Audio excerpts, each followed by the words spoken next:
Halo, Assalamualaikum warahmatullahi wabarakatuh. Baik, pada video kali ini Miss akan mengulas kembali materi yang pernah kita bahas di kelas, khususnya pada materi termokimia, yang mana materi ini akan kita ujikan pada kuis kimia yang pertama.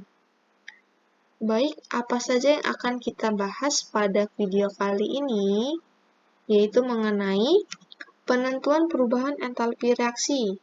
Di sini ada 4 cara. Yang pertama yaitu menghitung delta H dengan kalorimeter. Yang kedua menghitung delta H berdasarkan delta H0F. Yang ketiga menghitung delta H berdasarkan data energi ikatan. Dan yang keempat adalah menghitung delta H dengan hukum Hess.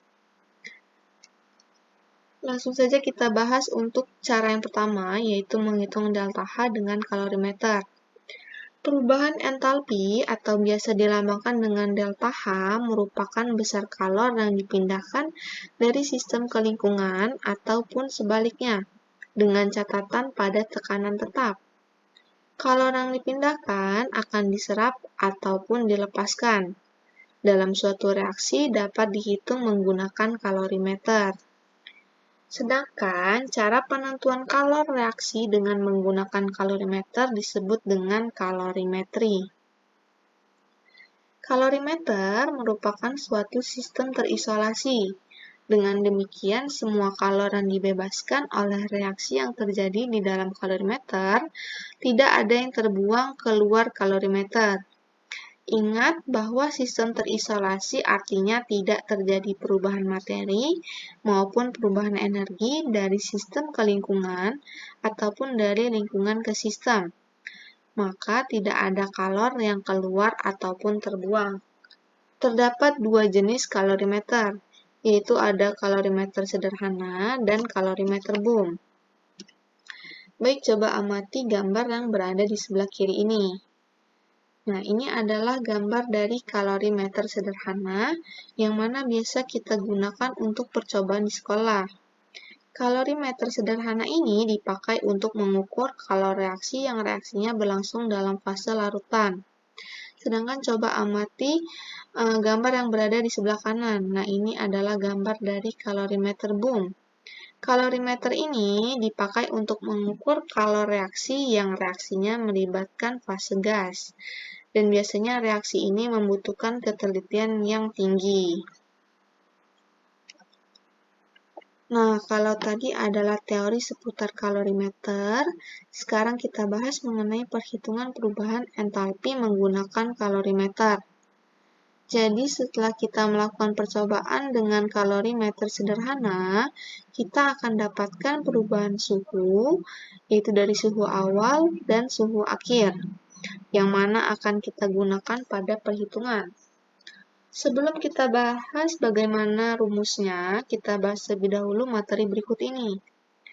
Perubahan entalpi merupakan perubahan kalor yang diukur dalam keadaan tetap, maka kalor reaksi yang berlangsung akan sama dengan perubahan entalpinya. Ini ada hubungan tadi dengan sistem dari kalorimeter, yaitu sistem terisolasi. Maka dapat kita tuliskan, yaitu delta H sama dengan Q. Nah, ini adalah hubungan perubahan entalpi dengan kalor. Lalu, karena di dalam kalorimeter ada dua jenis kalor, yaitu Q kalorimeter dan Q sistem, maka untuk mencari Q total, kita jumlahkan Q kalorimeter dan Q sistem. Untuk Q kalorimeter adalah kalor yang diserap atau dilepas oleh kalorimeter pada tekanan tetap. Rumus dari Q kalorimeter adalah C besar dikalikan dengan delta T, dengan C adalah kapasitas jenis kalorimeter dan delta T adalah perubahan suhu. Adapun untuk Q sistem adalah besar kalor yang diserap atau dilepaskan oleh sistem. Rumus dari Q sistem adalah M kali C kali delta T, dengan M adalah massa, yang C adalah kalor jenis larutan, dan delta T adalah perubahan suhu. Untuk mencari delta T, yaitu dengan cara mengurangkan T2 dikurangkan dengan T1 atau T akhir dikurangkan dengan T awal.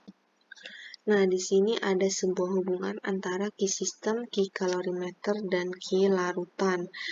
Kalorimeter yang baik adalah kalorimeter yang tidak menyerap kalor, sehingga Ki kalorimeter sama dengan 0. Jadi, kalau Ki sistem ditambahkan dengan Ki kalorimeter ditambahkan dengan Ki larutan sama dengan 0, lalu kalau Ki kalorimeter ini sama dengan 0, maka boleh kita coret, sehingga tersisa Ki sistem dan Ki larutan. Jadi, kalau kita mau mencari hubungan antara Ki sistem dan Ki larutan, kita dapatkan yaitu Ki sistem sama dengan min Ki larutan. Karena yang dapat dihitung adalah Ki larutan dengan cara memasukkan rumus tadi, yaitu Ki sama dengan M kali C kali delta T, maka kita dapat mengetahui nilai dari Ki sistem. Karena tadi hubungannya adalah Ki sistem sama dengan min Ki larutan. Nah, di sini ada sebuah contoh soal, yaitu sebanyak 50 ml larutan HCl 1 molar bersuhu 27 derajat Celcius dicampurkan dengan 50 ml larutan NaOH 1 molar bersuhu 27 derajat Celcius dalam suatu kalorimeter sederhana. Ternyata suhu campuran naik sampai 33,5 derajat Celcius. Jika kalor jenis larutan dianggap sama dengan kalor jenis air, yaitu sebesar 4,18 Joule per gram derajat Celcius dan rho air adalah 1 gram per mililiter, tentukan perubahan entalpi reaksinya. Nah, untuk menjawab pertanyaan ini, mari kita membahasnya bersama-sama. Baik, di sini kita akan membahas contoh soal mengenai cara menghitung delta H dengan kalorimeter secara bersama-sama.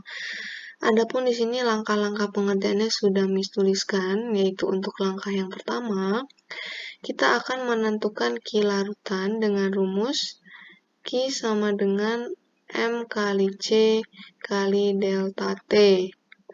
Untuk langkah yang kedua yaitu menentukan Ki sistem.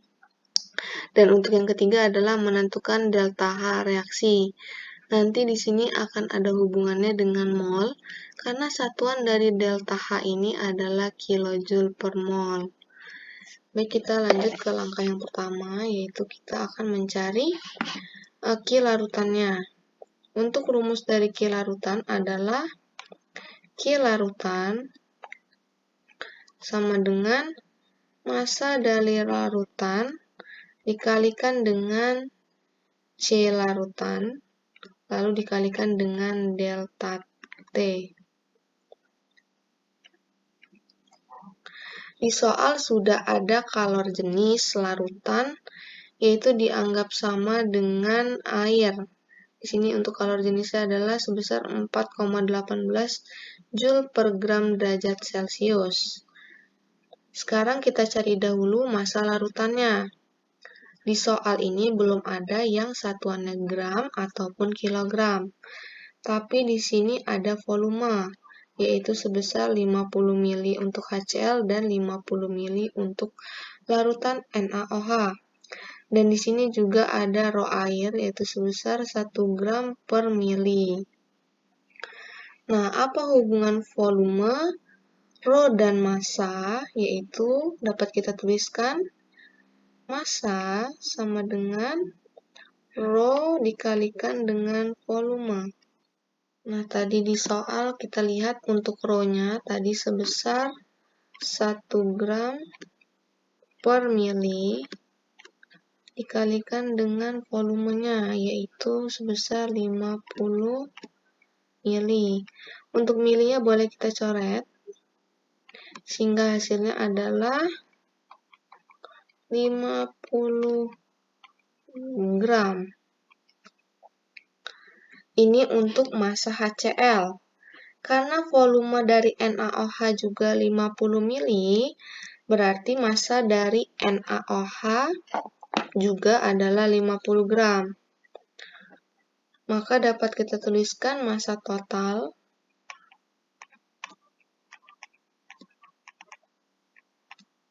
sama dengan 50 gram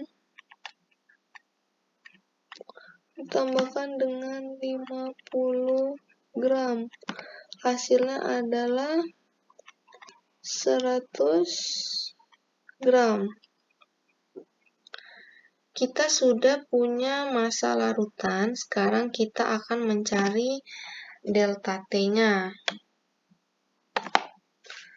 Kita akan mencari delta T-nya, yaitu dengan rumus delta T sama dengan T2 dikurangkan dengan T1. Kita lihat lagi untuk T2-nya, yaitu sebesar 33,5 derajat Celcius, sedangkan untuk T1-nya atau T awalnya adalah 27 derajat Celcius.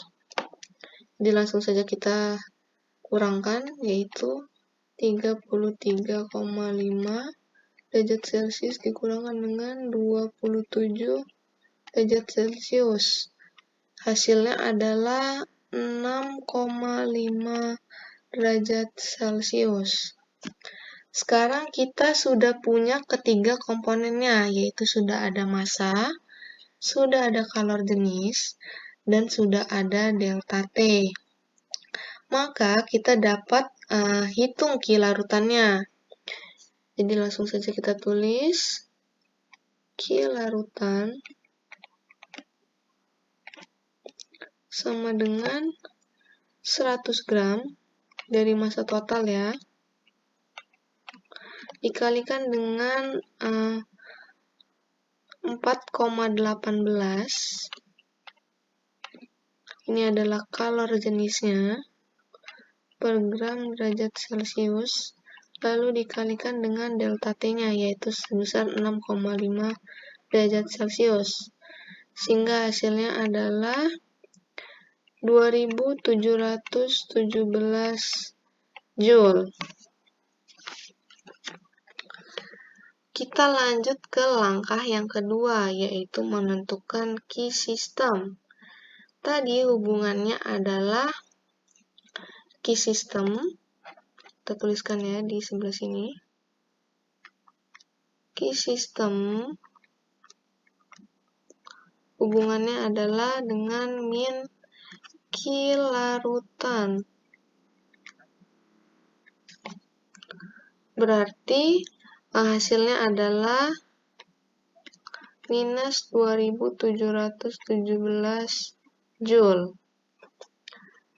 Nah, yang ketiga, kita mau mencari entalpinya. Cara untuk mencari entalpi reaksi dari NaOH dan HCl ini, kita harus mencari mol yang bereaksi terlebih dahulu. Nah, di sini kita harus mengulas lagi materi yang sudah kita pelajari dulu di kelas 10, yaitu mengenai materi stoikiometri. Jadi, kita cari terlebih dahulu mol dari HCl. Kita tuliskan di sini. Kita cari dulu mol HCl-nya. Nah, dari mana kita dapat menemukan mol HCl? Yuk kita lihat lagi di soalnya. Di sini ada volume dan molaritas. Ternyata hubungannya adalah mol HCl sama dengan volume dikalikan dengan molaritas. Karena tadi di soal dalam mililiter, jadi kita ubah dulu ke liter sehingga diperoleh volumenya sebesar 0,05 liter, lalu dikalikan dengan molaritasnya itu tadi 1 molar, sehingga diperoleh hasilnya adalah 0,05 mol. Begitu juga untuk mol dari NaOH. Karena volume dan molaritasnya sama, maka molnya juga adalah 0,05. Jadi kita tuliskan untuk mol NaOH itu sama-sama 0,05 mol.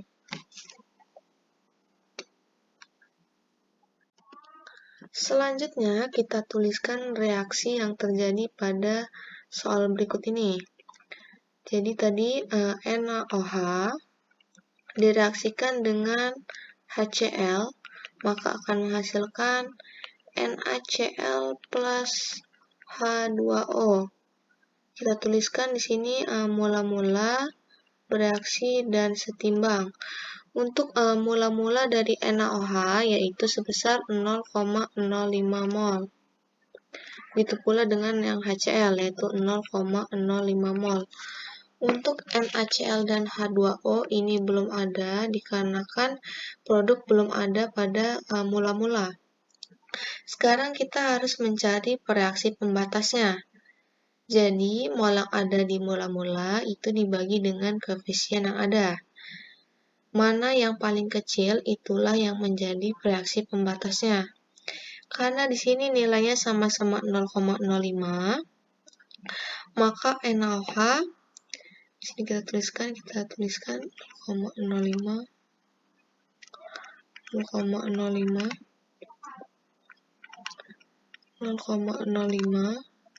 dan 0,05. Untuk yang NaOH dan HCl ini habis bereaksi. Yang bersisa di sini adalah untuk NaCl sebesar 0,05 dan untuk H2O adalah 0,05. Maka mol sesudah reaksi adalah sebesar 0,05 mol. Karena kita mau mencari delta H, rumusnya adalah delta H sama dengan Q per mol. Untuk Q-nya tadi adalah sebesar minus 2717 Joule dibagi dengan 0,05 mol. Hasilnya adalah sebesar minus 54.340 Joule per mol. Atau juga dapat kita tuliskan minus 54,34 kilojoule per mol.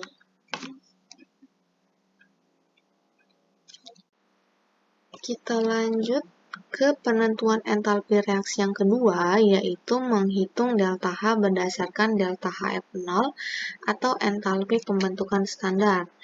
Karena ada produk dan juga ada reaktan, jadi cara untuk mencari delta H-nya adalah delta H sama dengan sigma mol produk dikalikan dengan delta HF0 produk dikurangkan dengan sigma mol reaktan dikalikan dengan delta HF0 reaktan. Sigma di sini adalah jumlah zat yang terlibat dalam reaksi pada reaktan dan produk.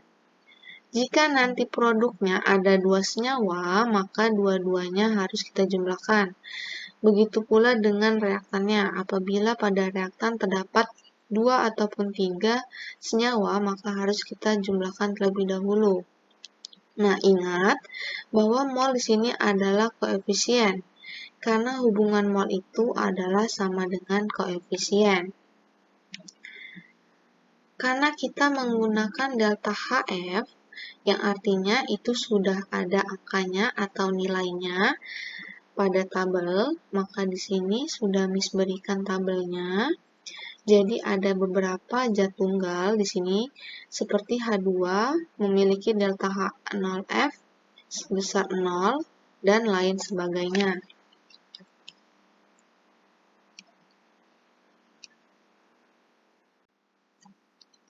Kita lanjut ke contoh soal, yaitu di sini diketahui entalpi pembentukan metanol untuk CH3OH adalah minus 238,6 kJ per mol, sedangkan untuk CO2 adalah minus 393,5 kJ per mol, dan untuk H2O adalah minus 286 kJ per mol. Nah, untuk angka-angka ini itu sudah tersedia pada tabel yang sudah Miss sajikan sebelumnya. Nah, di sini juga pada soal terdapat air dari hidrogen, karbon, dan juga oksigen, yang mana nantinya kalian akan diminta untuk menentukan molnya terlebih dahulu. Baik, untuk lebih lanjutnya, mari kita kerjakan bersama-sama soal berikut ini. Baik, langsung saja kita bahas untuk yang pertanyaan A, yaitu menentukan entalpi pembakaran metanol. Metanol di sini rumus kimianya adalah CH3OH. Dikarenakan pembakaran, jadi selalu bereaksi dengan oksigen. Lalu akan menghasilkan CO2 plus H2O. Kita lihat dahulu apakah sudah setara untuk sisi kiri maupun sisi kanannya. Kita lihat untuk yang C, pada sisi kiri ada 1, dan di sisi kanan juga ada 1. Untuk hidrogen pada sisi kiri ada 3 ditambahkan dengan 1, yaitu 4. Sedangkan pada sisi kanan ada 2, jadi di sini boleh kita tambahkan koefisien pada H2O adalah 2. Sekarang kita amati untuk oksigen. Oksigen pada sisi kiri ada 1, dan pada O2 ini ada 2, jadi ada 3. Sedangkan pada sisi kanan ada 2, ditambahkan dengan 2. Jadi pada sisi kiri, untuk O2-nya boleh kita tuliskan 3/2, agar nanti hasilnya sama untuk yang sisi kiri dan kanan, yaitu berjumlah 4.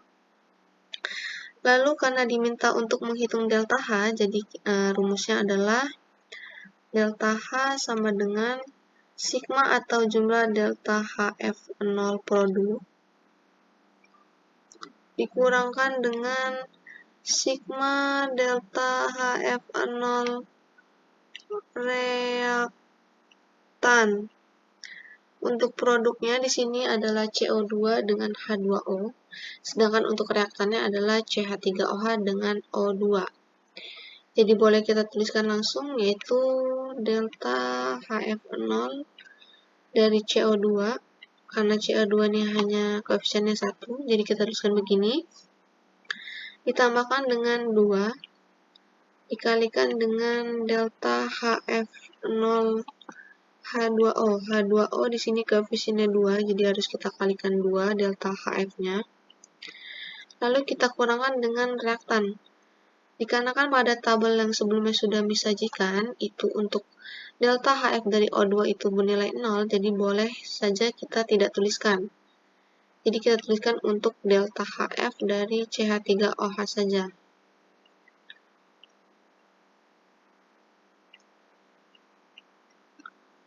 Langsung saja kita tuliskan nilainya, yaitu untuk CO2 bernilai min 393,5, ditambahkan dengan 2 dikalikan dengan minus 286, lalu dikurangkan dengan minus 238,6. Adapun hasilnya adalah minus 726,9 kilojoule per mol. Karena di sini tadi diminta adalah entalpi pembakaran, jadi untuk delta H-nya ini adalah delta Hc. Sekarang kita lihat untuk soal B. Soal B yaitu diminta untuk menentukan jumlah kalor yang dibebaskan pada pembakaran 8 gram metanol. Artinya kita harus mencari terlebih dahulu molnya. Nah, di sini sudah ada masanya, yaitu sebesar 8 gram. Namun belum ada MR-nya. Jadi boleh kita tuliskan yang B. Mol sama dengan massa per MR. Kita cari dulu MR dari CH3OH. CH3OH. Untuk C itu nomor atomnya atau nomor masanya adalah 12 dikalikan dengan 1. Hasilnya adalah 12. Untuk hidrogen adalah 1 dikalikan dengan ada 4 di sini, dikalikan dengan 4. Untuk oksigen itu adalah 16 dikalikan dengan 1. Hasilnya adalah 16. Lalu kita jumlahkan. Di sini jumlahnya adalah 32. MR dari CH3OH. Jadi langsung saja boleh kita tuliskan masanya 8 gram dibagi dengan 32. Hasilnya adalah 0,25 mol. Maka kalau ditanya jumlah kalor, tadi hubungannya adalah hubungan dari delta H, kalor dan mol adalah delta H sama dengan Q per mol.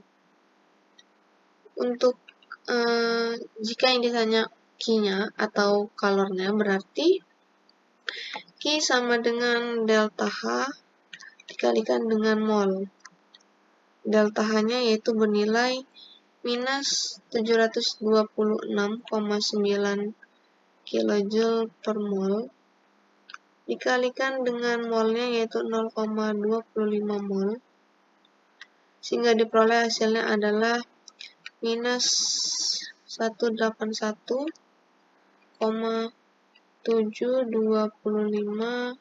kJ.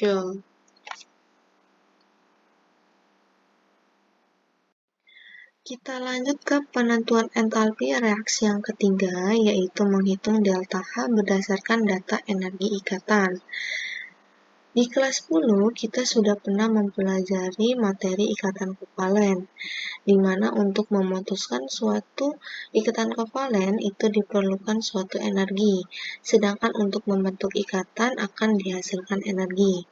Nah, energi yang dibutuhkan dan dihasilkan ini adalah energi-energi yang akan kita gunakan untuk menghitung delta H berdasarkan data energi ikatan.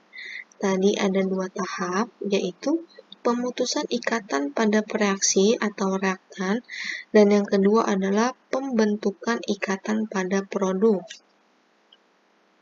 Di sini ada sebuah visualisasi reaksi pembentukan asam klorida, yaitu dari H2 ditambahkan dengan Cl2 akan menghasilkan 2 HCl. Jadi ada pemutusan ikatan pada reaksi. Reaksinya di sini adalah H2 dan Cl2. Ketika diputus ikatan kovalennya, maka akan terpisah, yaitu hidrogen dengan hidrogen dan Cl dengan Cl. Energi ikatan itu sendiri adalah energi yang diperlukan untuk memutuskan satu mol ikatan dari suatu molekul dalam wujud gas, dan biasanya dinyatakan dalam kilojoule per mol. Kalau tadi ada pemutusan ikatan pada reaktan, maka ada pembentukan ikatan pada produk. Nah, di sini kita akan menggunakan energi ikatan rata-rata. Karena terdapat beberapa atom, maka kita akan mengambil rata-ratanya. Untuk pengertian dari energi ikatan rata-rata itu sendiri adalah jumlah energi yang tersimpan dalam suatu molekul untuk memutuskan satu molekul gas menjadi atom-atomnya. Jadi, untuk memutuskan satu mol molekul gas menjadi atom-atomnya, dibutuhkan energi ikatan. Nantinya yang akan kita gunakan adalah energi ikatan rata-ratanya. Kita tidak perlu lagi mencari rata-ratanya lagi, dikarenakan sudah disediakan energi ikatan rata-rata untuk beberapa ikatan pada tabel berikut ini. Di sini ada sebuah rumus umum mengenai perhitungan entalpi reaksi menggunakan energi ikatan rata-rata. Rumusnya adalah delta H sama dengan sigma energi ikatan yang putus dikurangkan dengan sigma energi ikatan yang terbentuk. Kita hitung dahulu ikatan yang putus, yaitu tadi ada H2 dan Cl2. Untuk 1 mol H2 yaitu sama dengan 436 kJ per mol.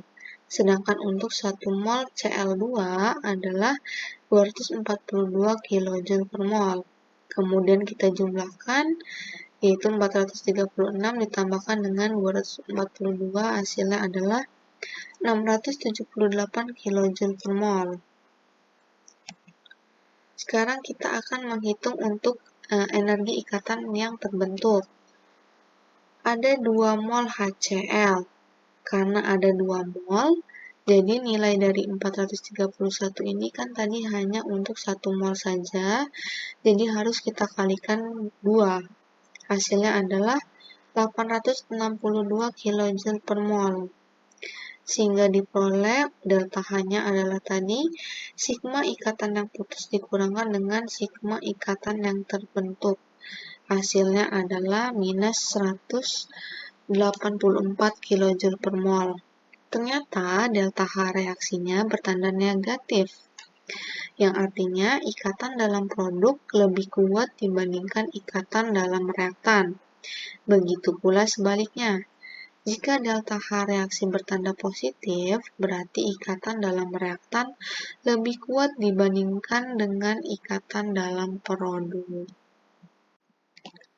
Nah, di sini ada sebuah contoh soal, yaitu tentukan energi yang dibebaskan pada pembakaran gas metana dengan ikatan CH yaitu 413 kJ per mol, untuk ikatan oksigen dengan oksigen yaitu 495 kJ per mol, untuk ikatan karbon dengan oksigen yaitu 799 kJ per mol, dan untuk ikatan O dengan H yaitu sebesar 463 kJ per mol.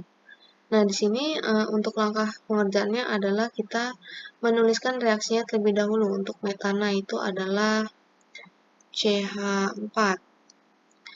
Karena pembakaran itu selalu bereaksi dengan oksigen, jadi direaksikan dengan oksigen, akan menghasilkan yang namanya CO2 ditambahkan dengan H2O.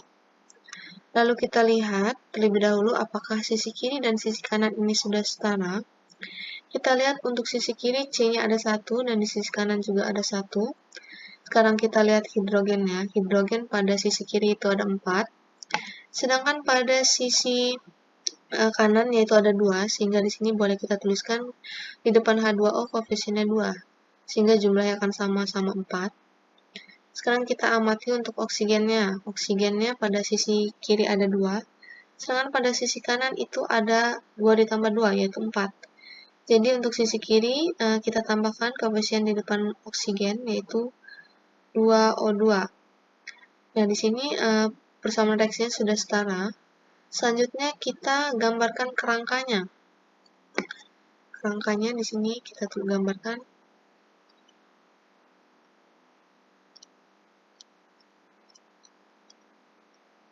Untuk CH4 kerangkanya seperti ini. Lalu untuk oksigen, nah di sini ada 2, jadi kita tuliskan 2. Ini adalah ikatan oksigen dengan oksigen. Lalu untuk CO2, ikatannya adalah O, C, O. Ditambahkan dengan koefisien dari 2H2O yaitu 2HOH. Nah, untuk melihat bagaimana ikatannya ini, yaitu dari ada ikatan tunggal maupun ikatan rangkap, ini kalian harus memahami dulu atau mengingat-ingat lebih dahulu materi ikatan kimia dalam penggambaran struktur Lewis pada ikatan kovalen. Nah, di sini langsung saja Miss tuliskan untuk pemutusan ikatan. Untuk pemutusan ikatan itu adalah yang reaktan ya. Pada reaktannya di sini ada CH4 dan O2. Jadi karena di sini ikatan C dengan H-nya ada 4, yaitu dilihat dari sini ya. Dilihat dari sini ada 1, 2, 3, dan 4. Jadi untuk penulisannya kita tuliskan 4 dikali ikatan C dengan H sama dengan 4 dikalikan dengan ikatan C dengan H, tadi nilainya adalah 413 kJ per mol, sehingga hasilnya adalah 1652 kJ per mol. Kita lanjut ke yang O2 atau oksigen. Di sini dia memiliki koefisien 2, jadi kita tuliskan 2. Untuk ikatan O dengan O ini hanya ada 1. Jadi kita langsung saja kalikan. 2 dikalikan dengan ikatan O. Sini hasilnya adalah 2 dikalikan dengan 495 kJ per mol. Diperoleh hasilnya 990 kilojoule per mol. Nah, di sini kita tambahkan atau kita totalkan. Hasilnya adalah 2642 kilojoule per mol. Sekarang kita ke pembentukan ikatan. Pembentukan ikatan ini adalah yang di sisi kanan atau produknya. Produknya di sini ada CO2 dan H2O. Jadi kita tuliskan pembentukan ikatan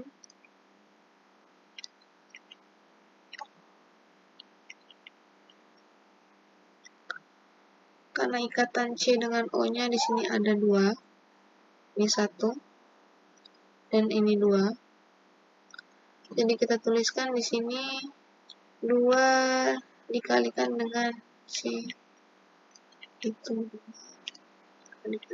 tadi nilainya adalah 799 kilojoule per mol. Diperoleh hasilnya adalah 1598 kilojoule per mol. Sekarang kita lihat untuk yang H2O. Di sini H2O memiliki koefisien 2. Dan kita lihat untuk ikatan H dengan O-nya, di sini juga ada 2, yaitu 2. Jadi kita tuliskan di pembentukan ikatannya adalah koefisiennya 2 dikalikan dengan ikatan H dengan O tadi ada 2, jadinya 2 dikali 2 adalah 4. 4 dikalikan dengan ikatan O dengan H. Hasilnya adalah 1852 kilojoule per mol. Lalu kita jumlahkan. Totalnya adalah 3450 kilojoule per mol. Jadi langsung saja kita masukkan ke rumusnya, yaitu tadi rumusnya adalah delta H sama dengan sigma dari energi ikatan yang putus dikurangkan dengan sigma energi ikatan yang terbentuk. Untuk yang putus tadi adalah 2642 dikurangkan dengan 3452 kilojoule per mol, ini satuannya. Hasilnya adalah minus 808 kilojoule per mol. Baik, kita lanjut ke penentuan entalpi reaksi yang keempat, yaitu menghitung delta H dengan hukum Hess. Nah, misalnya di sini kalian diminta untuk menentukan jumlah kalor yang dihasilkan pada pembakaran secari kertas. Bagaimanakah cara kita untuk melakukannya?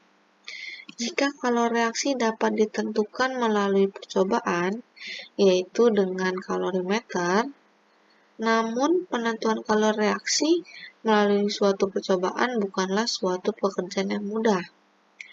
Ada seorang ilmuwan yang bernama Henry Hess, seorang ahli kimia berkebangsaan Swiss, menemukan cara lain untuk menentukan kalor reaksi, yaitu berdasarkan data termokimia yang ada, sehingga tidak harus melalui suatu percobaan. Kita akan bahas bagaimana cara Henry Hess untuk menentukan kalor reaksi yang nantinya akan digunakan untuk menentukan entalpi reaksi. Apa itu hukum Hess? Hukum Hess ini berkaitan dengan reaksi-reaksi yang dapat dilangsungkan menurut 2 cara atau lebih. Nah, di sini contohnya adalah reaksi antara karbon atau grafit dengan oksigen yang membentuk karbon dioksida. Ternyata ada dua cara, yaitu ada reaksi satu tahap dan ada reaksi dua tahap.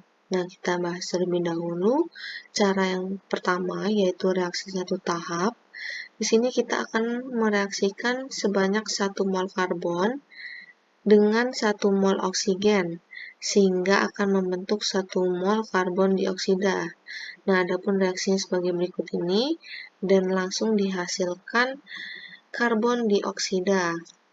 Sekarang kita lihat cara kedua atau reaksi dua tahapnya.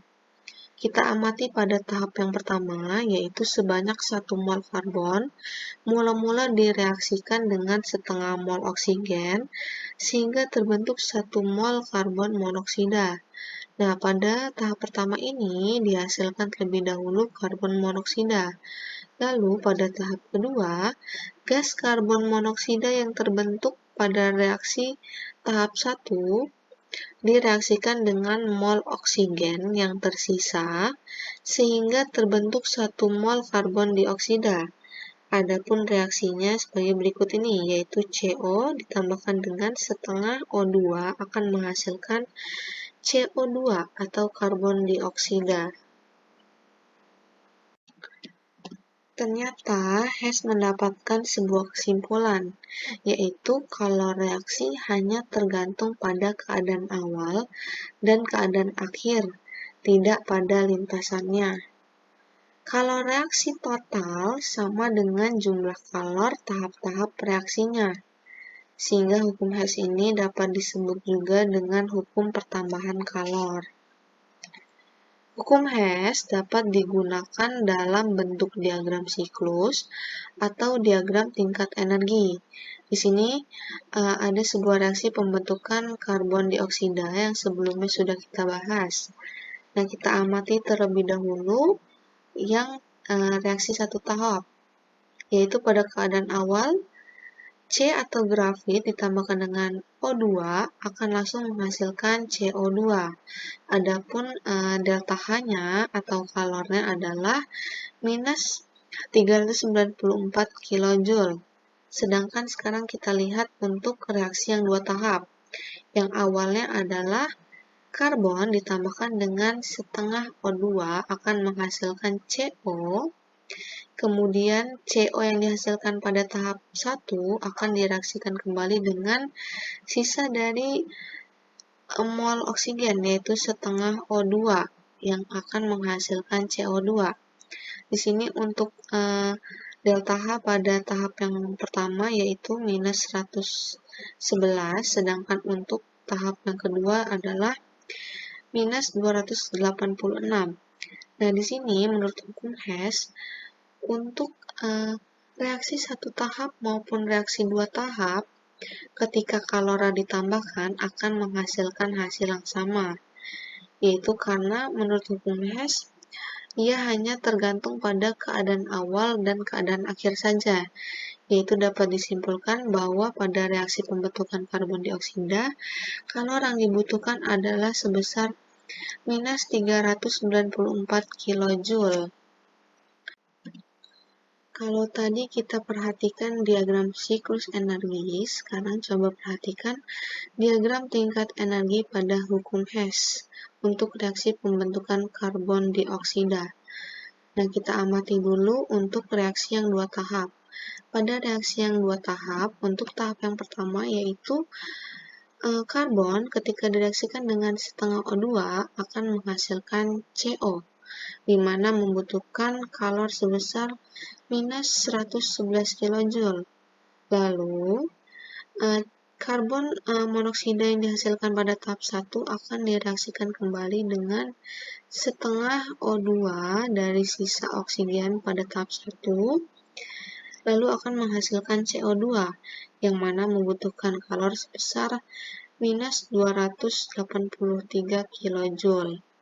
Sedangkan untuk reaksi yang satu tahap, yaitu dari karbon direaksikan dengan O2, akan langsung menghasilkan CO2, yaitu membutuhkan kalor sebesar minus 394 kJ. Dapat kita lihat di sini bahwa hukum Hess itu hanya bergantung pada keadaan awal dan keadaan akhir saja. Nah, di sini ada suatu contoh soal. Diketahui reaksi S ditambahkan dengan O2 akan menghasilkan SO2 dengan delta H sebesar minus 71 kilokalori. Dan ada reaksi yang kedua, yaitu 2SO2 ditambahkan dengan O2 menghasilkan 2SO3 dengan delta H sebesar minus 47 kilokalori. Maka delta H untuk reaksi S ditambahkan dengan 3/2O2 menjadi SO3 adalah, nah di sini langkah pertama yang kita tuliskan adalah, kita tuliskan dahulu reaksi yang ditanya. Kita tuliskan di sini, tuliskan terlebih dahulu ya. S ditambahkan dengan 3/2O2 akan menghasilkan SO3. Nah, di sini ditanya delta H-nya. Sekarang kita amati reaksi yang pertama, yaitu reaksi yang ini. Reaksi yang ini.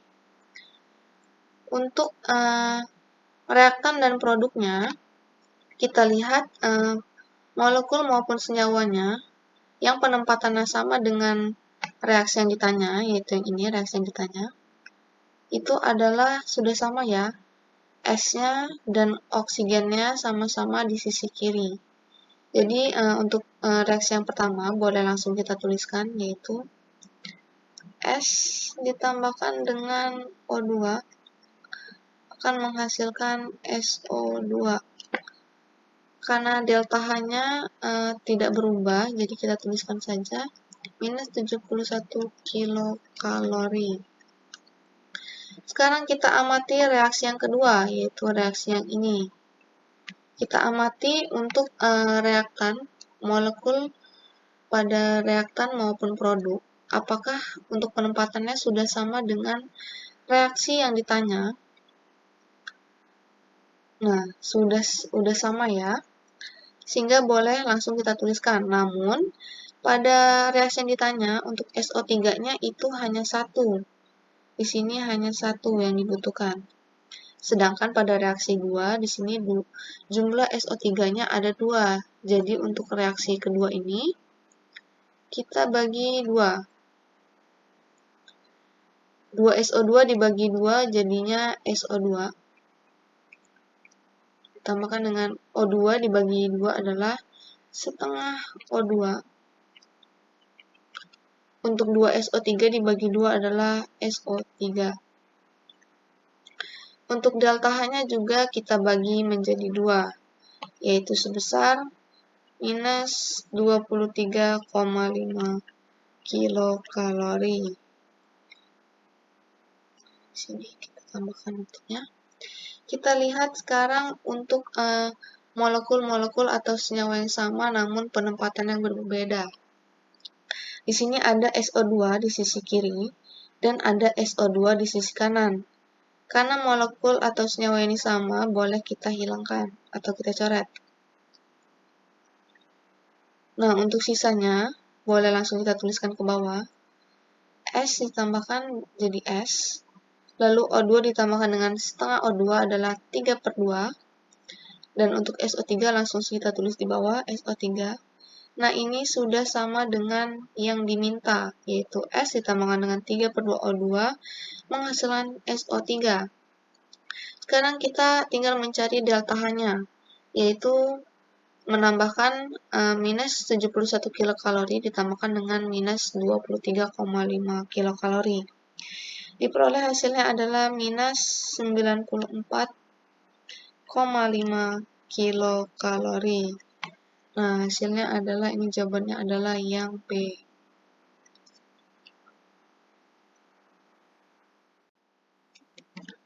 Nah, di sini ada contoh soal yang kedua. Diketahui reaksi dari reaksi yang pertama yaitu C2H2 ditambahkan dengan 2,5O2 menghasilkan 2CO2 plus H2O.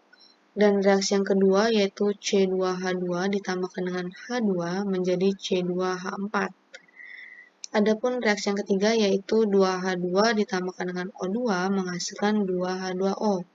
Nah, di sini ditanya tentukan kalor pembakaran 5,6 liter C2H4 pada keadaan STP.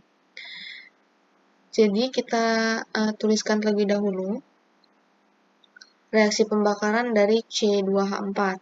Untuk reaksi pembakarannya itu adalah C2H4, kalau pembakaran selalu bereaksi dengan oksigen, jadi ditambahkan dengan O2, akan menghasilkan CO2 plus H2O. Nah, sekarang kita lihat dulu, apakah untuk sisi kiri dan sisi kanannya ini sudah setara? Karena belum, kita setarakan terlebih dahulu. Untuk sisi kiri, itu C-nya ada 2, sedangkan pada sisi kanan ada 1, sehingga koefisiennya di sini boleh kita tambahkan 2. Kita lihat sekarang hidrogennya. Hidrogennya pada sisi kiri ada 4, sedangkan pada sisi kanan ada 2. Jadi kita tuliskan pada depan H2O, koefisiennya adalah 2. Sekarang kita lihat ke oksigen. Pada sisi kiri, oksigennya ada 2, sedangkan pada sisi kanan itu ada 4 dengan 2, yaitu 6. Sehingga untuk sisi kiri, di sini koefisiennya kita tuliskan 3O2. Nah, ini reaksinya sudah setara. Sekarang kita amati reaksi yang pertama. Reaksi pertama itu yang ini.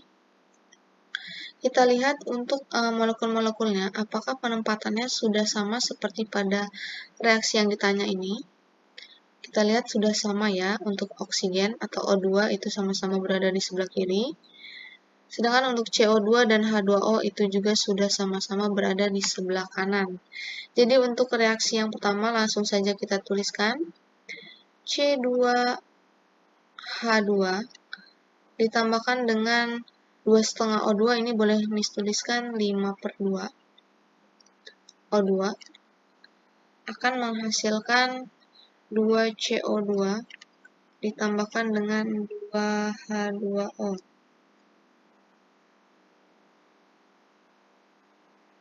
Mohon maaf, ini maksudnya H2O saja.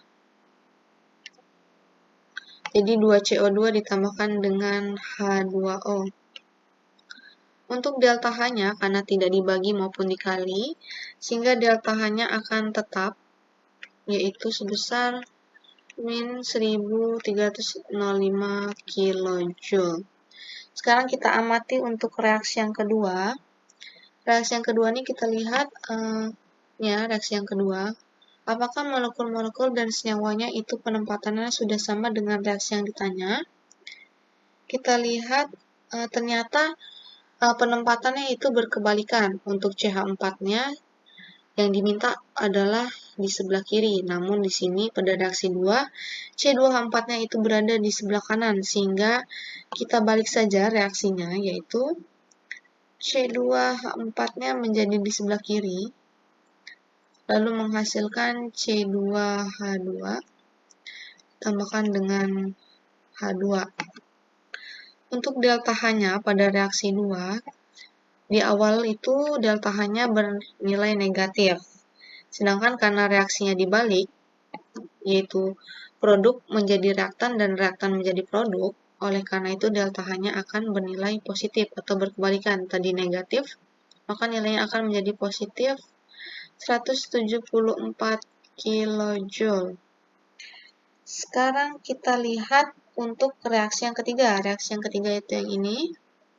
Kita lihat apakah molekul-molekulnya atau senyawa-senyawanya ini penempatannya sudah sama dengan yang ditanya. Karena sudah sama, jadi boleh kita tuliskan, namun kita lihat. Di sini yang diminta untuk H2O-nya, ini yang diminta ya. Yang diminta itu ada 2 H2O. Sedangkan pada reaksi yang ketiga ini, reaksi yang ketiga, kita lihat dia ada 2 H2O juga. Jadi ini kita bagi menjadi 2. Dikarenakan pada reaksi 1 sudah ada 1 mol H2O. Jadi untuk yang reaksi ketiga ini kita bagi 2. Hasilnya adalah 2 H2O dibagi 2 adalah H2. Tambahkan dengan O2 dibagi 2 adalah setengah O2. Akan menghasilkan 2H2O dibagi 2 hasilnya adalah H2O saja. Untuk delta H-nya, karena dibagi 2, jadi delta H-nya ini dari minus 572, ini dibagi 2 juga, itu hasilnya adalah minus 286 kilojoule. Nah, di sini boleh kita tambahkan. Kita tambahkan ya. Sekarang sama seperti sebelumnya, kita lihat molekul atau senyawa yang sama namun penempatannya berbeda. Kita lihat di sini ada H2, satunya di sisi kiri dan satunya berada di sisi kanan. Nah, ini boleh kita coret atau kita hilangkan. Lalu kita lihat lagi di sini ada C2H2, satunya berada di sebelah kiri dan satunya berada di sebelah kanan. Ini juga boleh kita hilangkan. Sekarang kita lihat lagi apakah masih ada yang bisa kita hilangkan. Sepertinya tidak ada, jadi langsung saja kita jumlahkan. C2H4 kita tuliskan di sini. C2H4 ditambahkan dengan 5/2O2 ditambahkan dengan setengah O2, itu hasilnya adalah 6/2, jadinya 3O2 ya. Lalu kita tambahkan di sini 2CO2 ditambahkan dengan ini H2O ditambahkan dengan H2O, jadi ada 2H2O. Lalu kita sekarang menjumlahkan delta H-nya, yaitu diperoleh hasilnya adalah sebesar minus 1417 kilojoule. Nah, apakah soal ini sudah selesai jawabannya? Sepertinya belum, dikarenakan tadi ditanyakan adalah tentukan kalor pembakaran 5,6 liter C2H4 pada keadaan STP. Nah, di sini untuk mencari volumenya adalah volume STP. Itu rumusnya adalah mol dikalikan dengan 22,4. Ini kalian sudah mempelajarinya pada stoikiometri di kelas 10. Jadi tadi volumenya diketahui atau ditanya adalah 5,6 liter. Jadi langsung saja kita tulis 5,6 liter. Untuk molnya belum diketahui, jadi kita tuliskan mol. Dikalikan dengan 22,4 ya. 22,4. Ini kita bagi, hasilnya adalah diperoleh 1/4 mol. Jadi molnya adalah diperoleh 1/4 mol.